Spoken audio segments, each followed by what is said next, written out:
Divine Grace, Sri Bhaktivedanta Swami, Sri Prabhupada ki, Ananta Koti Vaishnavrinda ki,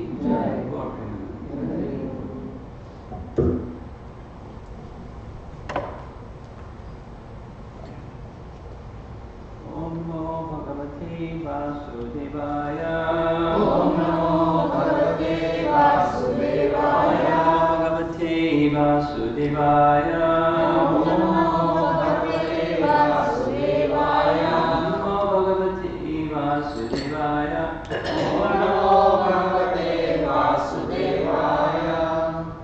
Continuing this morning with Canto 3, Chapter 13.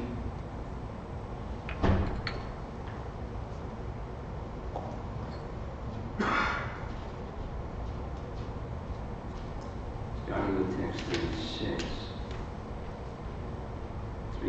13:36. So yesterday we heard the sages, including Lord Brahma, speaking words of glorification of the form of Lord Maharaja, who appeared and grew and rescued the earth and combated with Hiranyaksha, defeated Hiranyaksha. Now the earth planet is rescued from the bottom of the Narmada Ocean on the tusks of this. How big must have the form of Ra been to put the earth planet on his tusks? Big, really big. So they're offering prayers, and the initial prayers that we heard focused on the form is the manifestation, the personification of the Vedas, and different parts of his body are different parts of the Vedas, and the Vedic sacrifice and ghee. his eyes. So the body of the Supreme Lord is manifest in a personal way at the sound vibration of the Vedas. And so, just for clarification, it's not metaphor. The sound of the Vedas reveals the form of the Lord and hears the form of the Lord, which is the embodiment of the sound of the Vedas and the process of sacrifice unto the Lord. There's an absolute connection, or non-difference feature between the Vedas, factually, properly understood, and the form of the Lord. So more on the form of the Lord being sitting places of the personified Vedas. Text 36, O Lord, your tongue is a plate of sacrifice. Your nostril is another plate of sacrifice. In your belly is the eating place of sacrifice. And another plate of sacrifice is the holes of your ears. In your mouth is the Brahma plate of sacrifice. Your throat is the plate of sacrifice known as Soma. And whatever you chew is known as Agnihotra.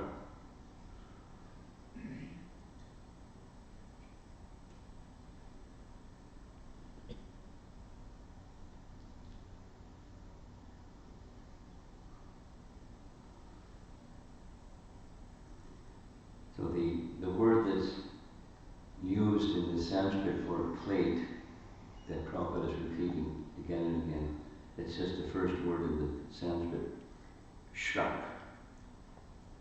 Srak, the plate for sacrifice. And then there's adjectives, which plate, this plate, that plate, the other plate. Srak, plate of sacrifice. Purport. The Vedavadis say that there's nothing more than the Vedas and the performance of sacrifice mentioned in the Vedas. They have recently made a rule in their group to formally observe daily sacrifice, semicolon. They simply ignite a small fire and offer something whimsically, but they do not strictly follow the sacrificial rules and regulations mentioned in the Vedas. It is understood that by regulation, there are different plates of sacrifice required, such as Srak, Shruva, Barhis, Chaturhotra, Ida, Chamasa, etc. One cannot achieve the results of sacrifice unless one observes the strict regulations.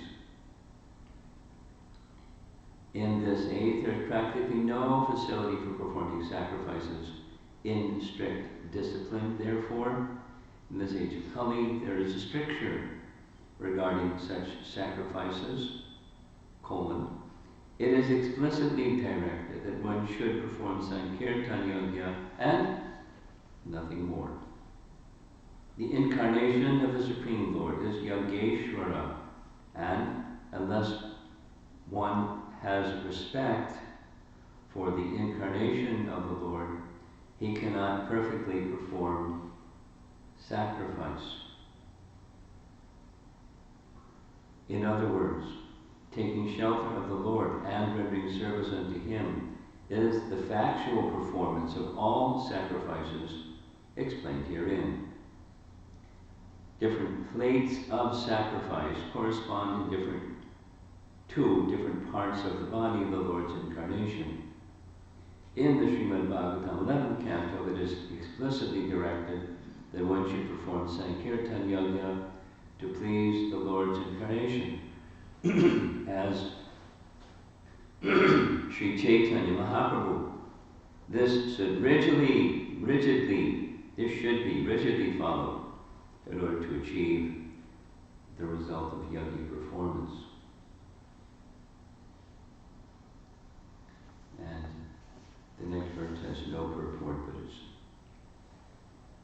I'm going to read the next two, because it's not the same thing. Text 37. Moreover, O Lord, the repetition of your appearance is the desire for all kinds of initiation. Your neck is the place for 3 desires. Your tusks are the result of initiation and the end of all desires. Your tongue is the prior activities of initiation. Your head is the fire without sacrifice, as well as the fire of worship. And your living forces are the aggregate of all desires. O Lord, your semen is the sacrifice called Soma Yagya. Your growth is the ritualistic performances of the morning. Your skin and touch sensations are the 7 elements of the Agnishtoma sacrifice. Your bodily joints are symbols of various other sacrifices performed in 12 days. Therefore, you are the object of all sacrifices called Soma and Asoma, and you are bound by yagyas only. Purport: there are 7 kinds of routine yagyas performed by all followers of Vedic rituals, and they are called Agnishtoma, Atyagnishtoma, Ukta, Sodashi, Vaja, Peya, Atirata, and Aptoryama. Anyone performing such yagas regularly is supposed to be situated with the Lord, but anyone who is in contact with the Supreme Lord by discharging devotional service is understood to have performed all different varieties of yagas.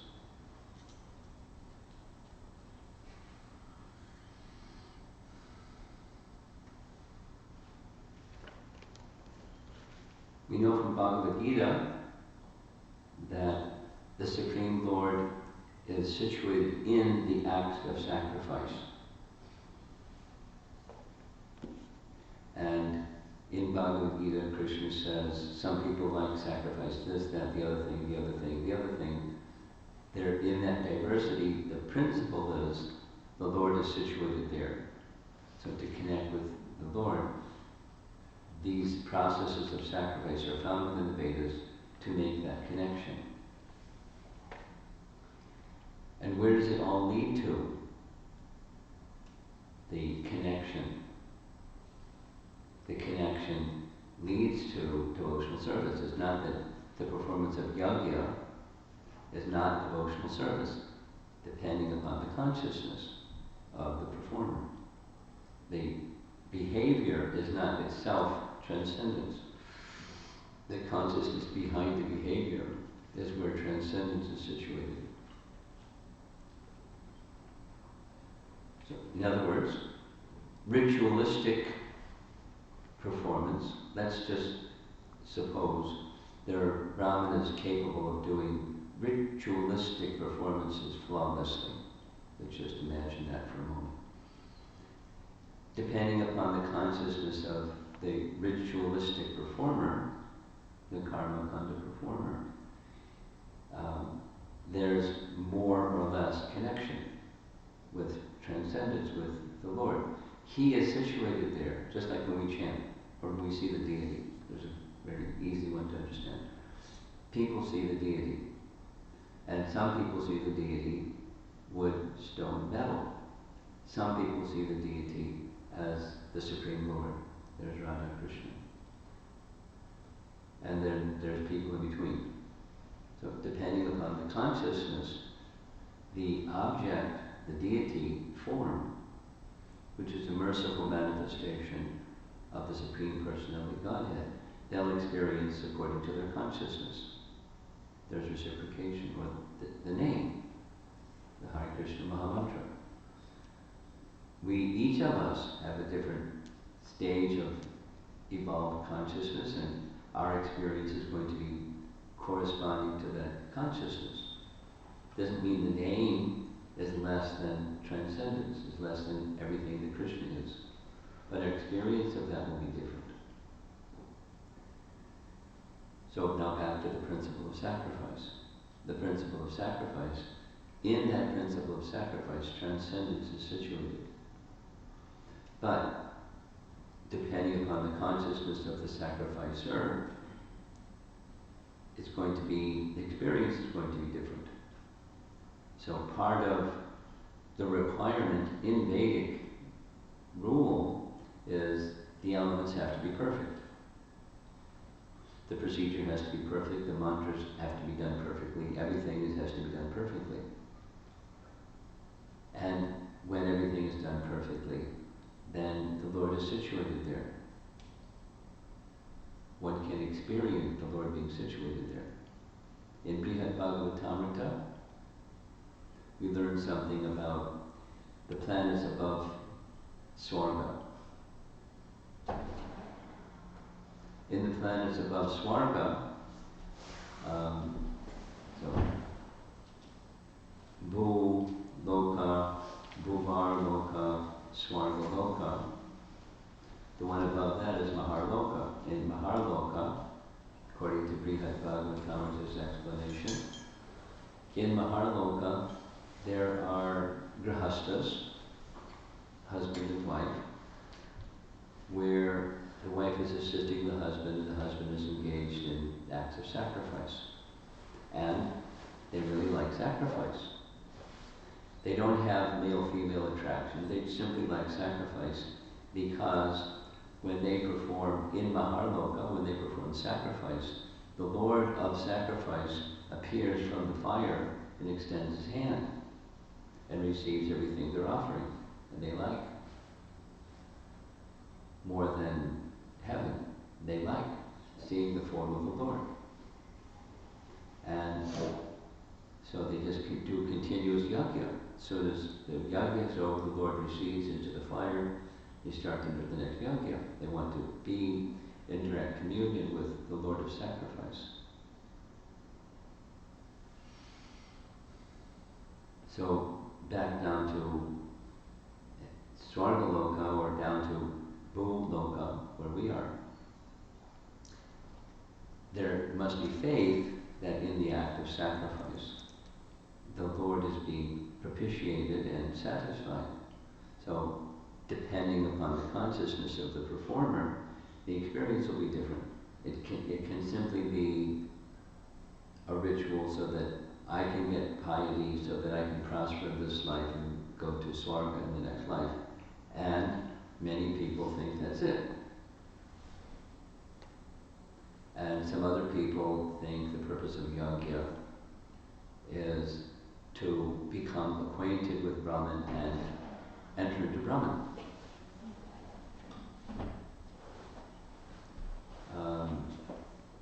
Little story. During Srila Prabhupada's time, there was a professor at the University of Chicago whose name I'm forgetting right now. Professor, doctor, something or other. And he was a renowned Sanskrit scholar during that time. And this professor at the University of Chicago, whose name I can't remember, wrote a letter of appreciation of Prabhupada's Bhagavad Gita. It's printed. It was, at one time, at least, it was printed on the back of Bhagavad Gita because it was a very prominent personality during his time, now deceased. And two things. Even to this day, there are students of this professor who don't like the Hare Krishna people.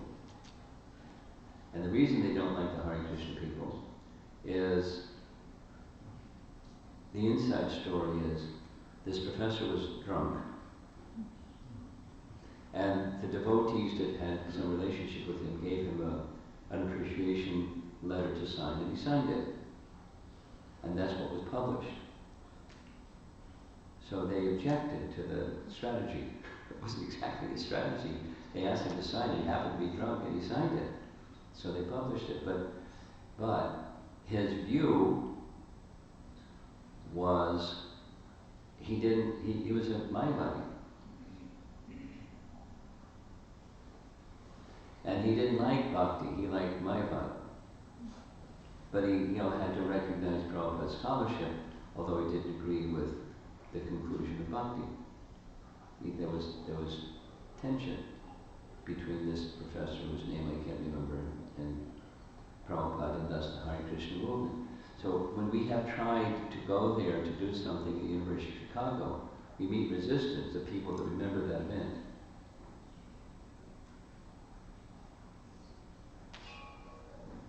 Then, story part 2. One of his students, this professor from the University of Chicago, after graduating, moved to Connecticut. One of the Hare Krishna devotees that I know was doing a presentation at a college. And it was, Bhagavad Gita 101 or something like that. I don't know what the title was. So on the board, he wrote the Hare Krishna mantra, but without the diacritics, KRSNA. And then he said a number of things. And then at the end of class, a person in the audience came up and put diacritics under the letter, R, S, and N. Knew means he knew Sanskrit. And as he was doing that, this devotee said, "Oh, I forgot. And so you must know Sanskrit." And he said, "Yes, I was a student of so-and-so, doctor, professor, or so-and-so." And I didn't voice this during the class and question and answer session, but you spoke wrongly. You were saying sacrifice to Vishnu or Krishna, and that's wrong. It's simply sacrifice. And then this devotee said, "Well, sacrifice unto whom?" Sacrifice means unto someone. He said, "No. Simply sacrifice." Within the act of sacrifice, transcendence is situated. We cited Professor so-and-so's translation of Bhagavad Gita. Within the act of sacrifice, transcendence is situated. To just do sacrifice so that you can connect with Brahman. You don't need a receiver or recipient of the sacrifice.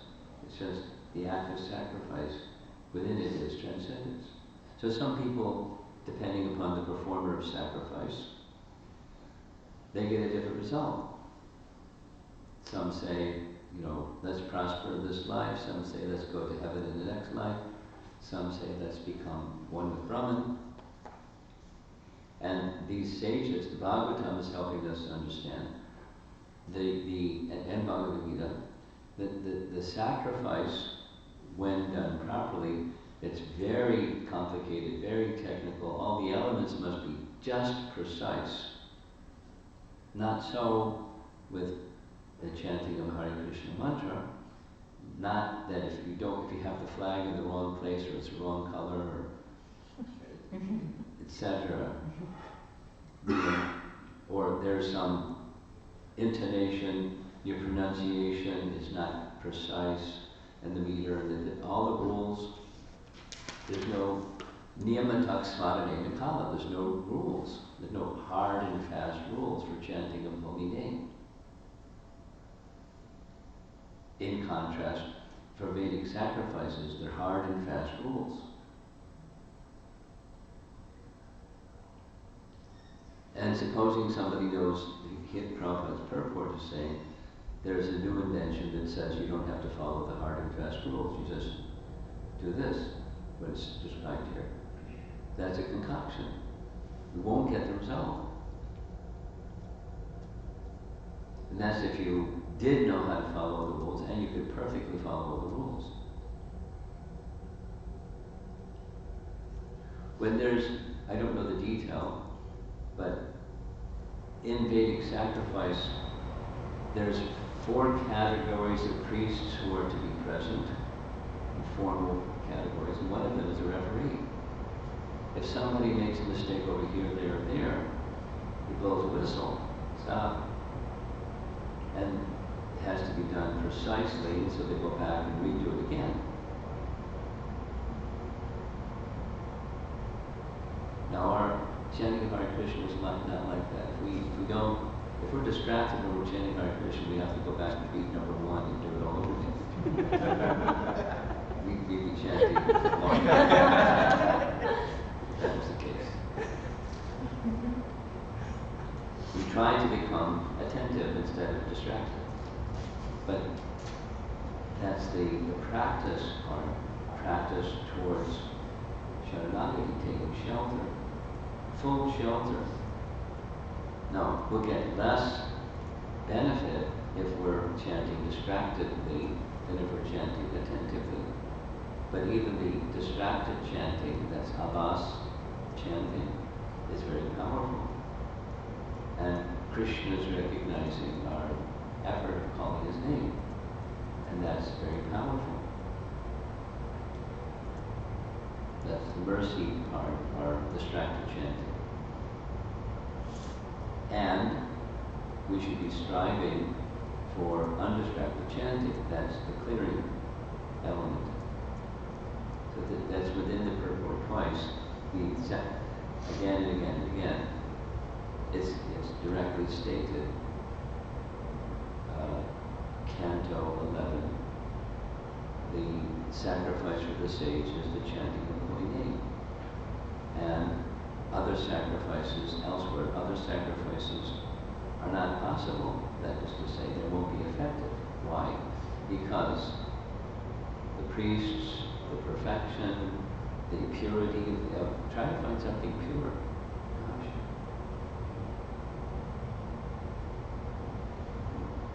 Water. Air. There was a group of devotees about 2 decades ago from a certain part of the country, a certain part of the world. They were, every class was how to do things purely. So they were like, if you're going to have something that has tomato in it, you can't take canned tomatoes. Because, so if you're going to, you have to take tomatoes, and you have to get organic tomatoes, and you have to do this and that, because, and even that's imperfect, but you know, to get as close as you can. And every class was something like that.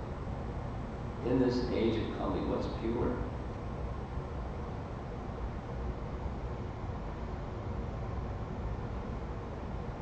I wish, at least the classes that I heard from that group of devotees, I wish they had given more emphasis, as Prabhupada always does, therefore the chanting of the holy name. Therefore the chanting of the holy name. Om apavitra pavitrova sarvastam buddhova. Mantra. Pavitra, apavitra, whether purified or unpurified. Ya smadet pundarikaksham, the remembrance of the personality of Godhead, affected by, effectuated, brought into being, the remembrance brought into being by the chanting of the holy name. That's our hope. That's our age of Kali shelter. The dispensation given by Lord Chaitanya and trying to please Lord Chaitanya by chanting attentively, effectively, and so on. So back to the verse. These are sages that is not the Kali Yuga age yet. It's still very, very early in creation. It's Satya Yuga. It's Satya Yuga. That's when Hiranyaksha and Hiranyakashipu appear. Satyuga.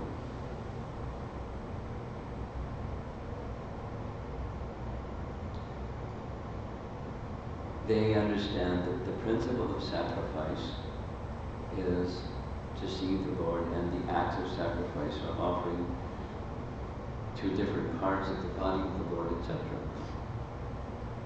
They know that, and that's their prayer, seeing this form. They're educating us, or Vyasadeva is educating us. Shukadeva Swami is narrating about this conversation between Maitreya and Vidura to educate us about the principle. Sacrifice, whatever it may be, just like the Bhagavad Gita, forms of sacrifice, this and that, the other thing. The principle is satisfying Vishnu. Jagyavai Vishnu. Sacrifice is Vishnu. The purpose and the sacrifice itself is Vishnu. The purpose is to satisfy him. And when one acts to satisfy him, you're connected with him. He's situated in acts of sacrifice. He, the form of the Supreme Personality of Godhead, is situated within acts of sacrifice. And the mantras themselves and everything.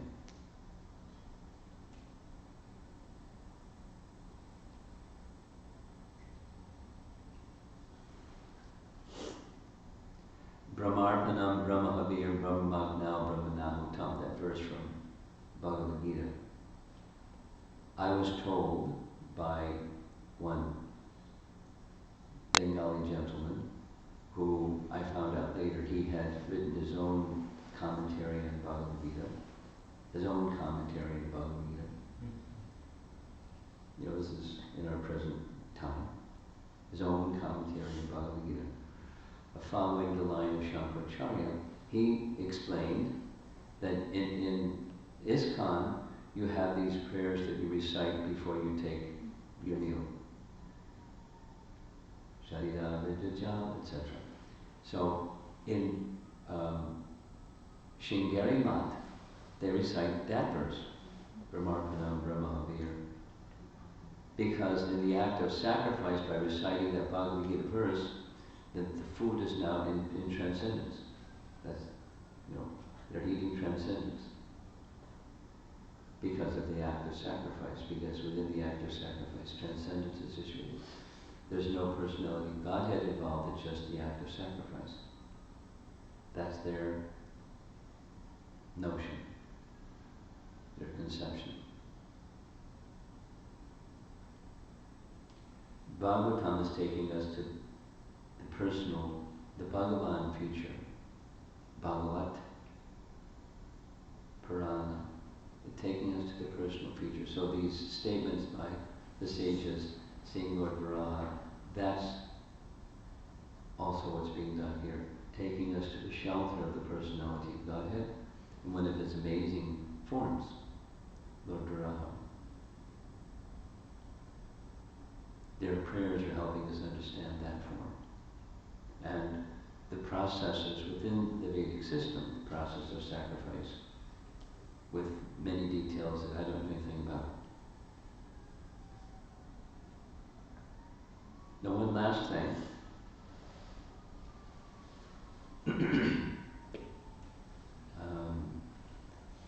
Other than the chanting of the holy name, do rituals that are Vedic have a place in the Hare Krishna movement? The answer is yes. There's a text, Hari Bhakti Vilas, by Sanatana Goswami. Well, it's compiled by Gopal Bhatta and given to Sanatana Goswami to refine and make it presentable, where rituals are described and the how-to for a Vaishnava, specifically for a Gaudiya Vaishnava, how to do rituals. And some of you may know, there's a Mayapur Academy in Mayapur that for 4 months teaches those who are Brahmana priests, Hare Krishna devotee Brahmana priests, how to, in those 4 months, how to do deity worship. One of the 4 months, I've been told, is exclusively how to do the rituals that are mentioned in Hari Bhakti Vilas. So that at the end, those persons who get their certificate from the Mayapur Academy, they know from Hari Bhakti Vilas how to, as Gaudiya Vaishnavas, how to perform this and that and the other ritual, including mudras and everything. The consciousness, the detail, death ceremony, marriage ceremonies, etc. How to. The other 3 months are something else. Well, the first month is the characteristics of a Brahmana, a whole month. Not like, Vaishnava etiquette course. It's a whole month. Very comprehensive. Then rituals, then cooking for the deity, and then deity dressing. So deity dressing is 1 month out of 4. It's not just a course on deity dressing. It's very comprehensive. And so when people plunge into that for 4 months, when they come out, they at least they're trained how to perform the functions in those different categories. So there is a place, back to the point, there is a place for ritual. Now supposing you or I or somebody doesn't know all those rituals. Very simple, chant Hare Krishna. Now supposing there is somebody who knows of the rituals, well they should know it's the chanting of Hare Krishna and rituals that are according to the Hari Bhakti Vilas for us. And those rituals are very similar, this is a detail, they're very similar to the Sri Vaishnava rituals.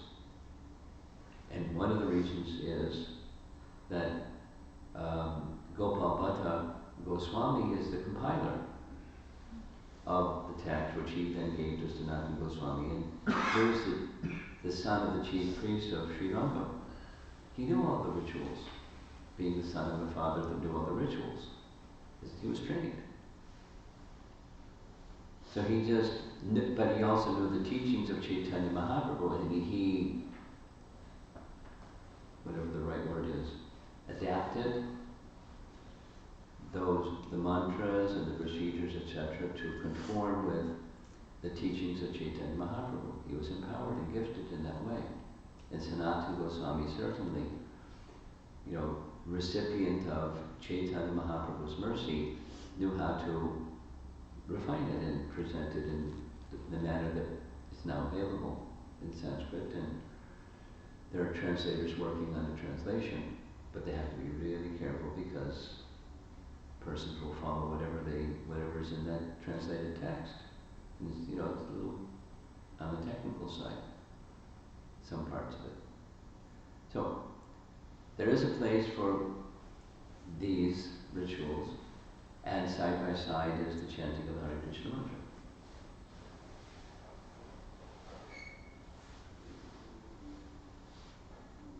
Any discussion? Different topic this morning. Yes?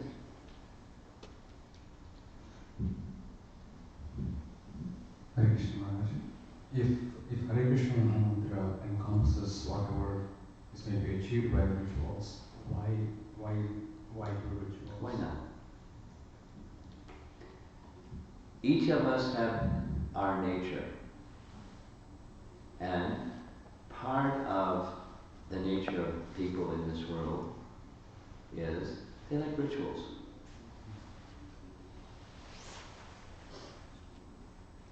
The essence is to connect with Vishnu or Krishna.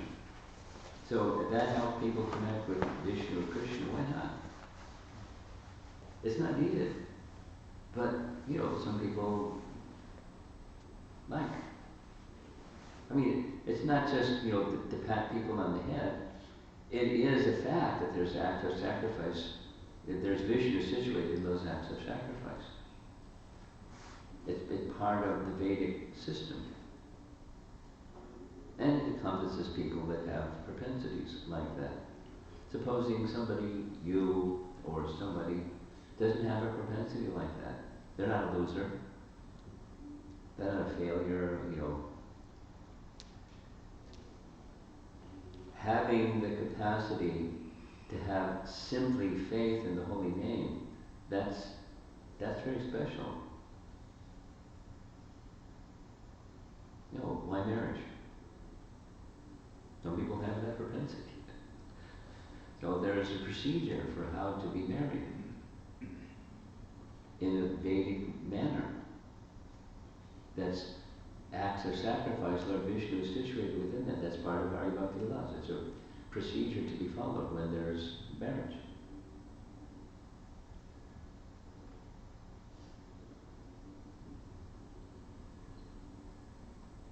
Follow-up question. Now, elsewhere, Srila Prabhupada mentions about the importance of samskaras. How does that play, especially within the ritual? There are samskaras.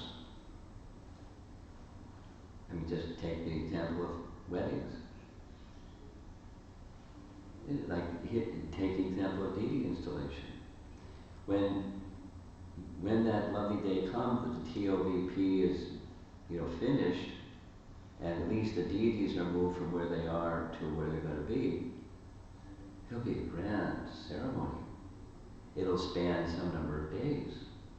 And that's going to create some samskaras. Besides, satisfying the Supreme Lord. So the satisfaction of the Supreme Lord can be very simple. But what's the impression depends on the performer. But the ceremonial part is going to make a big impression. That's a samskara. It's part of the purpose. Part of the purpose of Vedic marriage is like a big deal. I'm taking some vows. You can do it in 3 seconds. I do, and that's it. And it doesn't have the same gravity in the heart and in the mind samskara was.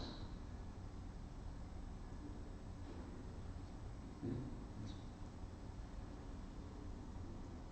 Someone else over here.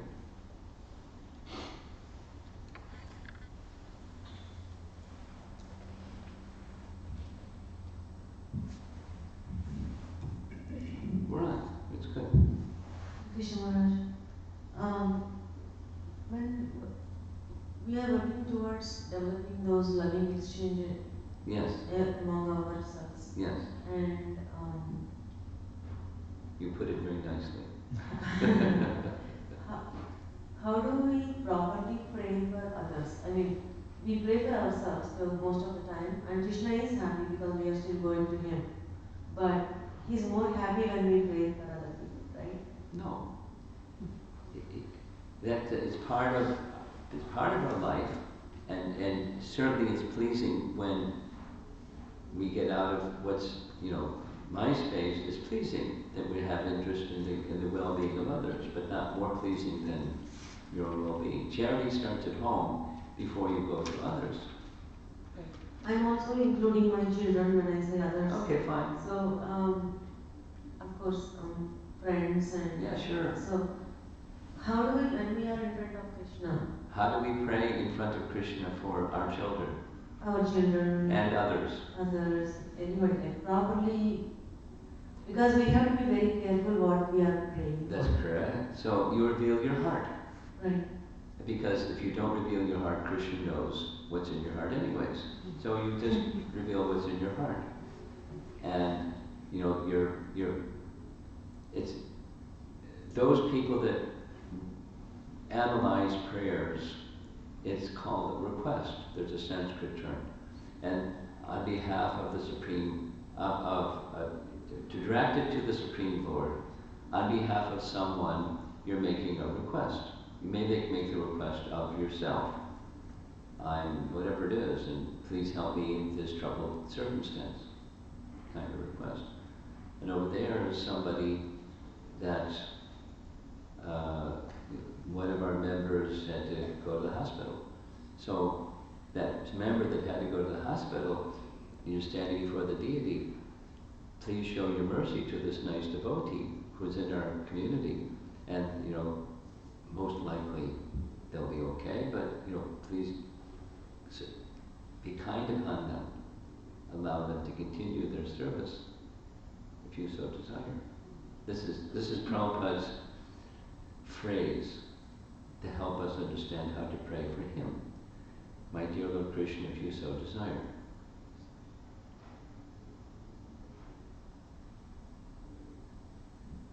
Okay?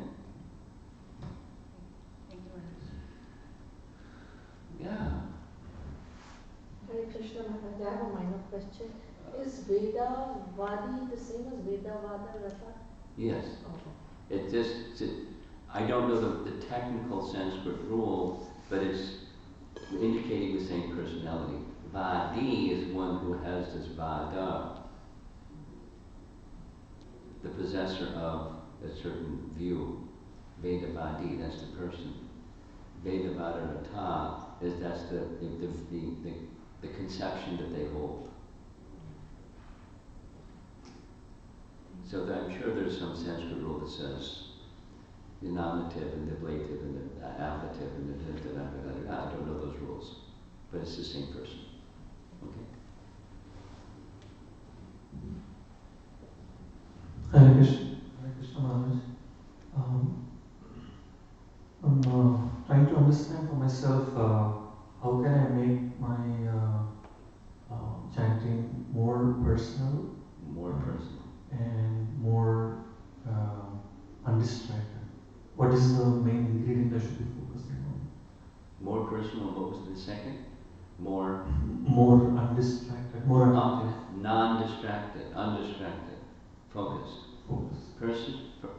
Personal and focused. Personal. More. At least I should start somewhere.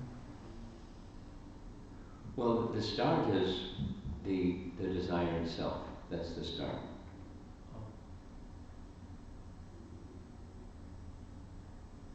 And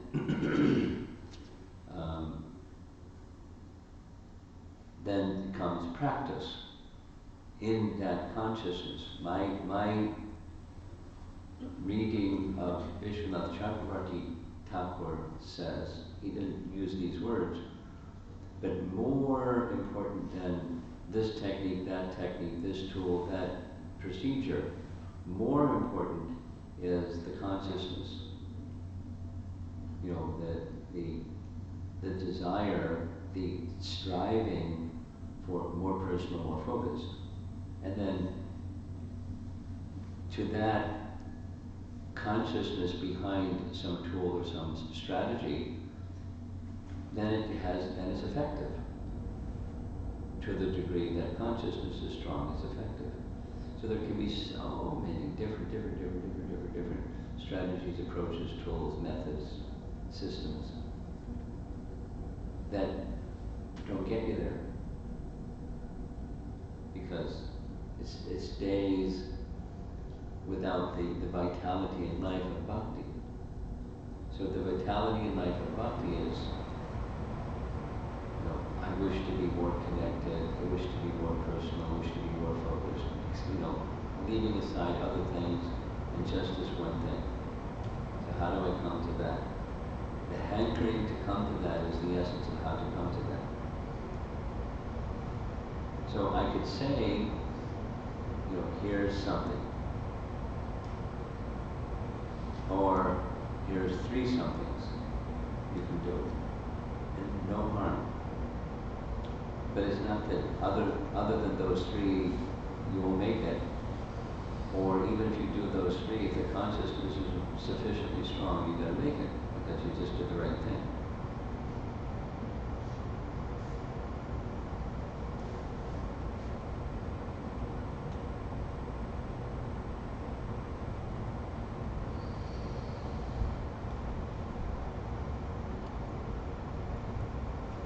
One of the So and I'm going to touch on some tools. One of the tools is the consciousness of being the servant of the name. While chanting,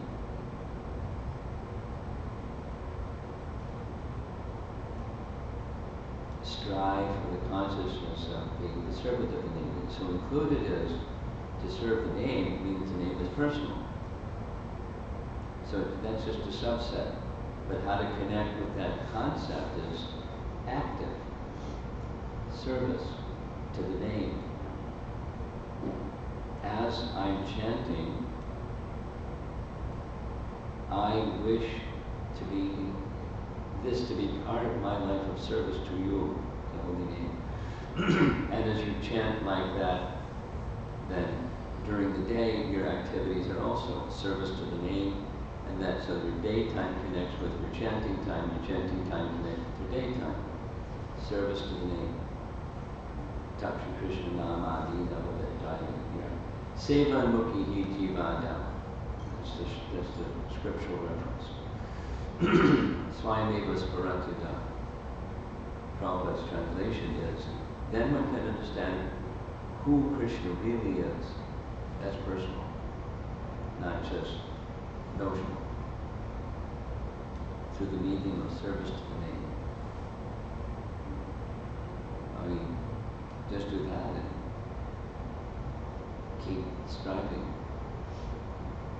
When attention goes elsewhere, the focus is lost, or the personalism is lost, that's the lens to refocus and repersonalize. Service to the name. And it's very natural because as living entities, it's our constitutional position to be servant. So servant of whom? Well, if you're my body, it's not service of whom, it's just profit. But if you're devotees, service to the person. And the person is more remote for us than the name, but the name and the person are the same. So service, servant of the name. That's who I am. I haven't realized it, but that's what the scripture is teaching, and that to realize it by entering into the mood of service to the name, I can realize in full.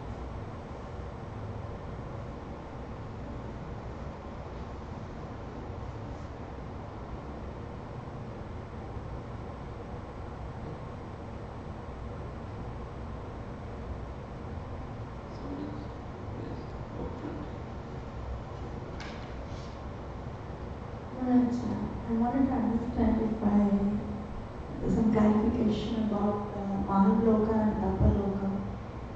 The residents there seem to be doing the sacrifices and Krishna receives it. Similarly, in Tapaloka they have the Paramatma meditation. So, is my understanding correct that they are still mixed devotees? Well, they would be in Vaikuntha if they weren't.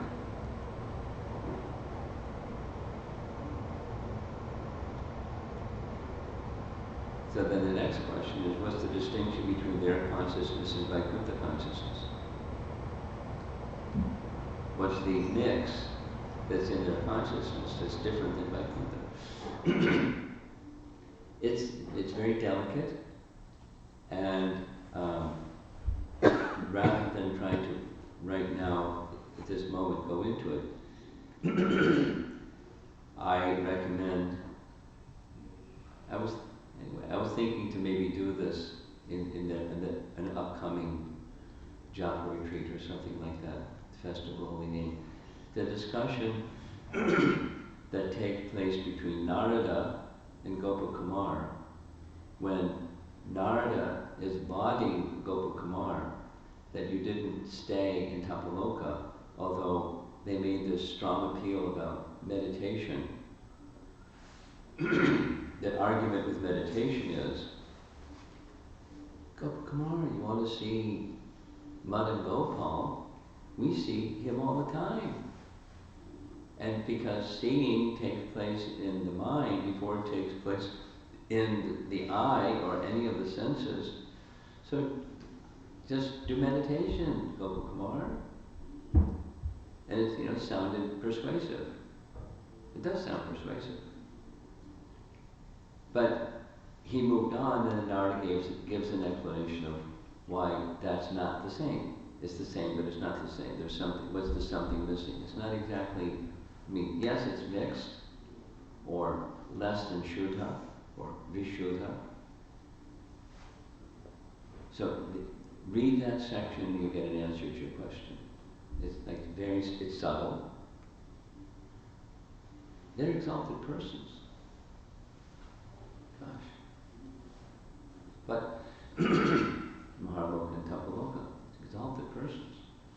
So I don't know of a clear explanation of Maharloka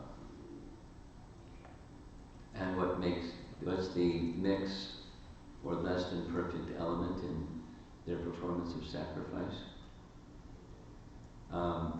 Just from a distance, far away distance, the distinction in Vaikuntha and Goloka have to do with the intimacy of the personal feature of the Supreme Lord and the totality of engagement of the services and all the variety of services what the senses and mind can do in active service. But that's a higher position, or more, let's say, a more complete position.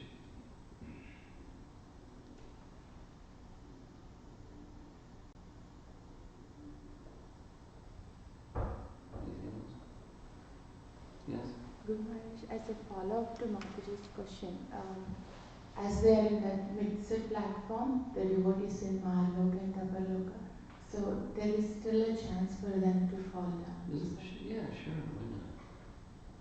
Even when they are so Yeah, exalted. Even.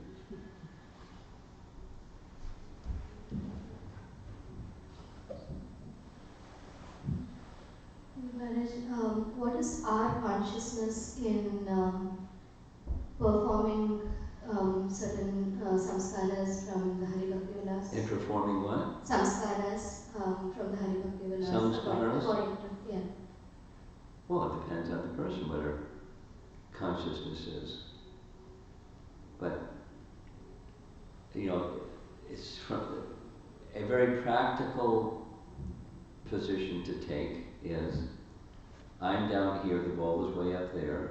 Here's some practices, some rituals that are recommended by Sanatana Goswami and authorized by our disciplic succession.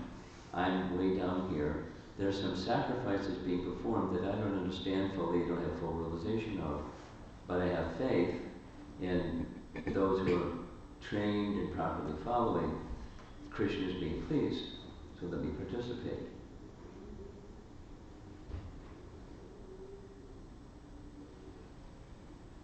For the purpose of pleasing Krishna. And commonly, when these sacrifices are done, not exactly while the priest is chanting the mantras, but surrounding the whole event is the chanting of the Hare Krishna mantra.